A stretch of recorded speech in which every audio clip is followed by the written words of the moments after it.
welcome back to my channel. And for those of you here with me for the first time, my name is Melissa Reed and I'm a mixed media artist from Pennsylvania. So you see I have some things in front of me today. I am using a small canvas that is a gallery wrapped canvas that I got from Michael's, I believe. It is a 6x6, and I have some various paints here in front of me. There'll be a list of everything that I'm using in the description for you if you're interested. So I am going to just start by laying down some base layers, and I don't really know exactly what I'm going to be doing with this piece, as typically if you're with me for other videos, you know that that's generally how I work and what being an intuitive artist means to me. So I just have a selection of paints and I am just going to get started. You can also see that I have a blending brush there. Everyone always asks me about that brush, and unfortunately I can no longer find it. I got it at Michael's, but it is a 2-inch mop brush, and I will put a link to something similar in the description. Really what you're looking for there is just anything entitled mop brush or blending brush.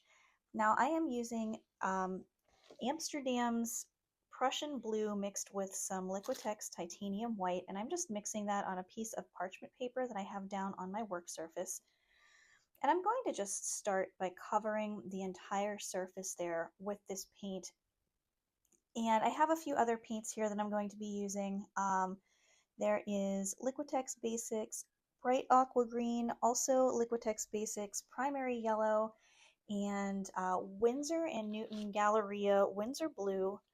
And then I also end up using in this piece Windsor and Newton Galeria Pale Olive, as well as Liquitex Basics Fluorescent Red. Those will be coming in some future layers, but just to get a list out there for you to kind of have an idea of. So I'm just going in there with the various blues and aquas and creating a nice patterned background. Now, while I don't know exactly what I'm going to be doing with this, I do know that there's going to be collage involved, so a lot of this first layer is going to end up being covered up, but I don't know exactly what, and I do know that I want some of the blue to still be able to carry through into the top layers.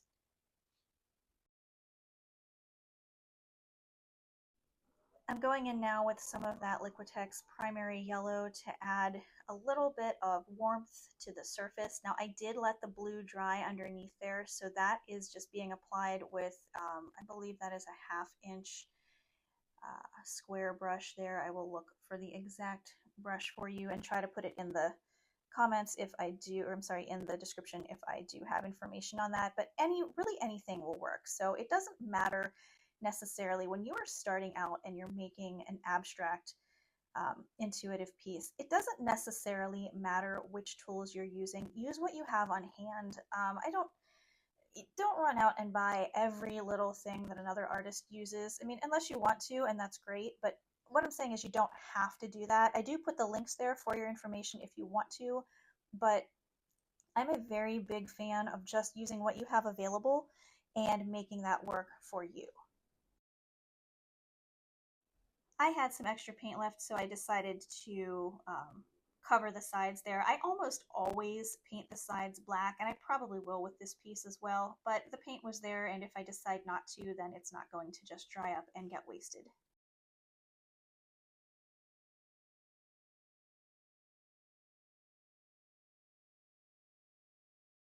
And once I am happy with the background color, I am going to be moving on to the collage portion.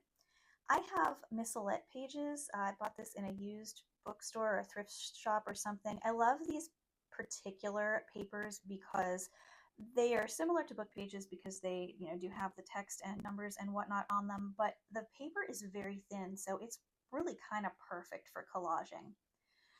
So I'm going to be using some Liquitex Basics Matte Medium as my adhesive here. And I'm using a variety. You can see here I'm using the gel that it comes in a pot. I also have a liquid that I'll be using later. The gel is really good for thicker things. It just happened to be what I grabbed, no real reason, but you could use either one for this type of collage. And I am just rough tearing these into strips and then into little squares and rectangles and gluing them down. But you might notice there that I'm leaving spaces between them. I'm doing this because I'm not necessarily looking to have all of those specific little squares show through, but I might want to have some of the negative space between them show through, which is why I laid that color down, the blue and greens in the first place, because I want some of that to come through. And that actually ends up, and you'll see in a little bit here, but only being a tonal element. And what I mean by that is I'm going to use a brighter color over top of that, but it tones that bright color down in certain places, and you don't even really necessarily see a lot of the blue and green, but it is there and you do kind of see it in some places. I know that might sound confusing, but you'll see what I'm talking about here as we move on. And I do have this speeded up. I think I'm going to speed it up a little further for you just so you don't have to sit here and endlessly watch me glue down a million little strips. I will say though that this whole process actually is pretty therapeutic. So if you don't know, you want to make something, but you don't necessarily know what that is, this is a really cool technique because it's kind of mindless and it makes some time pass and gets something down on your surface so that like in the background your brain can be working on, whatever it chooses to work on. You can be thinking about whatever you'd like, or it can actually kind of be giving you visual cues to what your next step might be. And that's kind of the way that I played it here and how I work with most of my intuitive pieces. So I put a little bit of that Liquitex Fluorescent Red down, and I'm using my 2-inch color shaper, and I am just swiping that over top of the area that I have glued. Now what's happening is that paint is gathering up. It's painting the surface of the papers, of course, but it's also gathering up in that negative space that was created by laying down those paper squares and rectangles there, and it's gathering and making itself a little more prominent around the edges. And now I know that right now it looks like that is all entirely covered up, but it isn't, and you'll see in a moment how I go ahead and do my next step. So once that was dried, you can see some of the blue is still poking through, and you can see where the red collected in those negative spaces, but it's still bright on top of the papers. And then I decided I wanted to add another layer of collage on top of that to create even more negative spaces in between, and to add another layer that is going to be both visually and literally texturized and give that kind of depth. So I'm just tearing off more of those paper squares and rectangles, again using my Liquitex matte gel to glue all of those down. Now I did of course dry that paint in between, because otherwise it would just be smearing everywhere. And I mean, you could do that if that's the look you were going for, but I had time, so I just let that dry. And I'm going over essentially the same areas that I collaged the last time, and largely leaving that middle space open. I don't know what I'm going to do as of yet with that middle space, but I want it there just in case I decide to put some sort of an image or something into it. Incidentally, as I'm watching myself do this while I'm doing the voiceover, it really gives an interesting perspective on my own work, because as an artist, you know that sometimes you can get really caught up in what you're doing and kind of get in your own way about it.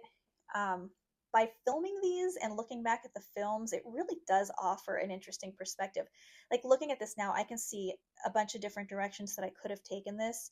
So, I mean, I know realistically most of you are not going to start filming your work, but if you are really stuck on something, it's not a bad way to go, because when you look back on it with fresh eyes, it really does open up new perspectives for you. Just a little thought. Okay, so now I'm going in with that Windsor and Newton Galeria Pale Olive, which is one of my favorite colors. It's nice and opaque, and what I'm doing is going right back over all of those pieces that I just collaged on there and creating another layer. But what I'm going to do here is use my spray bottle just with some water and remove some of that paint. So that's serving a couple different purposes. It's revealing what's underneath and giving me those nice orange kind of negative space marks back. but it's also carrying some of that paint down over the whole entire canvas. So in that area that I left intentionally blank there, it's going to change the tone of that a little bit just by having that watery paint spread down over it.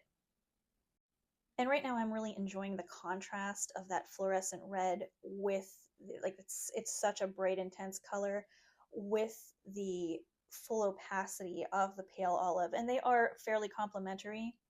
So that's another reason why I chose them and why they're working so well together.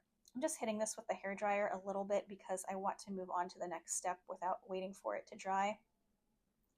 And I'm going in over that middle part and adding a little more of that pale olive to just kind of create even more texture and, just differences in appearance there. And I'm going to see what this looks like once it's all dried. I do go in with my shop towel and dab spots of water and paint off just randomly where I might like to see a little more color revealed through. And that's something you can always do as well. As I'm sitting here looking at this, in the stage that it's at now, it kind of makes me wish I almost had numbers or letters written in each one of those blocks before I'd put the paint on. I think that would have looked really cool. But I'm taking now my 1-inch color shaper with the pale olive and going over the entire thing again, which I know probably could be confusing because you're like, well, you just spent all that time keeping that area blank and using water to remove some of it, but intuitive process is what looks good right now. And I also wanted to go into wet paint with my bamboo skewer, as I'm doing here, and scratch out some complementary shapes there. Now I have, of course, those torn paper bits are all squares and rectangles, so I wanted to go in with that same shape and do those like scratch painting, I guess we'll call it scratch drawing, through. And I'm using a variety of tools there. I'm using my bamboo skewer, I am using a pencil, and also my pen and nib there. Now the pen and nib, since it has such a point to it, I'm actually able to go in and remove some of the wet paper underneath there too. So I'm pressing pretty hard to do that, and it's revealing even more of those bottom layers as well. And I wanted to use a variety of tools so that I can get a variety of marks. Now I'm pressing really hard with the pencil because I want to actually get some of the pencil down onto the surface as well. And you can see how that looks there, and those marks are a little bit darker. And I really liked the way that was looking. So once I got done with this step here with all of the wet work, I let everything dry completely, and I actually went in with a Micron pen and even furthered that idea a little bit more. What I will be using here in a moment is the, the Micron 0.02 black pen. But before I got to that step, I actually decided I wanted to use a little bit more of the paint. So I'm going in again with my 1-inch color shaper, or I will be here in a second, and I'm going up right next to some of those hard lines that I just made and really layering on a heavier amount of paint to kind of make them stand out even further. But here I am going in with the Micron pen. Now obviously this was completely dried because if you tried to do that on wet paint it would not work. Going in and going over some of the marks that I've already made, going around them very loosely. And as I've mentioned in other videos, a way to get those loose kind of sketchy lines, if you're having a problem like being too controlled with your drawing implements, hold the drawing implement back further than you normally would with regular writing or drawing, and you'll be able to much more easily achieve that kind of sketchy, rough look.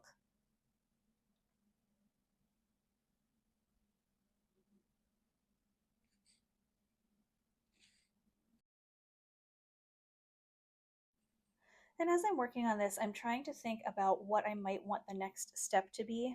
And I feel like it needs a little bit of darkness added to it. And so I decide to go in and do some collage. And I happen to have this collage paper here that I will put a link to the video where I made this. And I know a lot of you have probably seen it and you might recognize that there. But it was kind of perfect because it's got those same kind of rectangle shapes that I have on every single layer of this piece so far. And it's also bringing in the right element of darkness that I wanted to add. So again, I'm using my matte medium to glue that down. And this is printed on tissue paper. Sorry for that loud banging noise. I have no idea what that was. But anyway, this is printed on tissue paper so that when I glue it down, you can still see what's going on underneath it. So I'm not losing any of those other layers. And what's wonderful about collage is that you can move these pieces around, as you can see me doing here, before you decide where you might want to have them live permanently, and just kind of play with that and then get everything glued down. Now I do have to apologize because I lost the last minute or two of footage. My phone rang or something happened. I forget what exactly happened. And I thought I had hit record, but I did not. But it's just more of the same of what I'm doing here. So what I'm going to do is get this finished up and get everything glued down.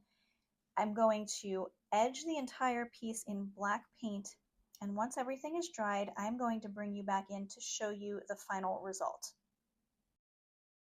So I'm just going to work on this for a minute here, and while you're watching me work, I just wanted to say thank you to everyone again who has been subscribing and liking and hyping and doing all of the things. You guys are helping me out so much. I really appreciate it. And if you do like this one, again, give me a thumbs up and all of that stuff, and I love it. This piece will be available on my Etsy shop. I'm going to pop an address up here for you to take a look at, and there will be a link to that as well as all of my other social media in the description for you to take a look at. I'm just getting finished up here, and I'm going to be back with you in just a minute for the results. And here we go, and I am really pleased with the way it turned out. I think my favorite part of this piece is the contrast between all of the olive green and the fluorescent orange, but I also really love the way that each and every layer has the repetition of the rectangular shape throughout it. So it brings everything together nicely. And with that tissue paper on there, you can really see the other layers. So it's not like any of that work was wasted, but it does add a little bit of tonality to them and just really kind of brings everything together in a way that I very much appreciate. So let me know what you think, and thank you all again for joining me today. I will be back next Friday with another video. I put a new one out every single Friday morning at 10 a.m. Eastern Time, and I hope you all have a wonderful week. Take care.